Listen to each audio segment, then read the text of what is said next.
গেল এক বছরে যুক্তরাজ্যে ওয়ার্ক ভিসা ইস্যুর সংখ্যা আগের বছরের তুলনায় 19% কমেছে। বৃহস্পতিবার সরকারের প্রকাশিত সর্বশেষ পরিসংখ্যানে জানানো হয়েছে, ভিসা নীতিতে ধারাবাহিক কঠোরতার প্রভাবেই এই হ্রাস লক্ষ্য করা যাচ্ছে।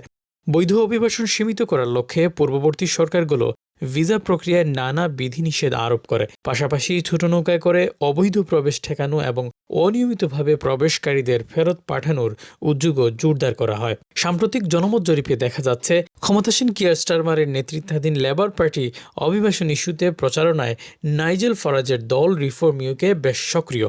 ফলে অভিবাসন পরিস্থিতি নিয়ন্ত্রণে সরকার বাড়তি চাপের মুখে রয়েছে।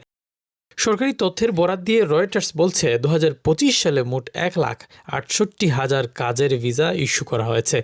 এটি 2024 সালের তুলনায় 19% এবং 2023 সালের তুলনায় 50% কম। স্বাস্থ্য ও সেবা খাতে ভিসা ইস্যুর হার গত বছরের তুলনায় অর্ধেকে নেমে এসেছে। অন্যদিকে দক্ষ কর্মীদের অন্যান্য ভিসা শ্রেণীতে ইস্যুর হার কমেছে 36%।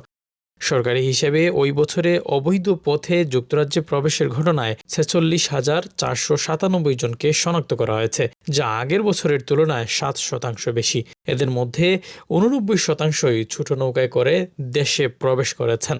একই সময়ে 1,625 জন অ্যাজাইলাম আবেদন করেছেন, যা আগের বছরের তুলনায় 4% কম। তবে গত এক বছরে দেশ থেকে জোরপূর্বক প্রত্যাবাসনের সংখ্যা 21% বেড়ে 9,900 জনে দাঁড়িয়েছে। Shariful Islam Chowdhury, channel S, London.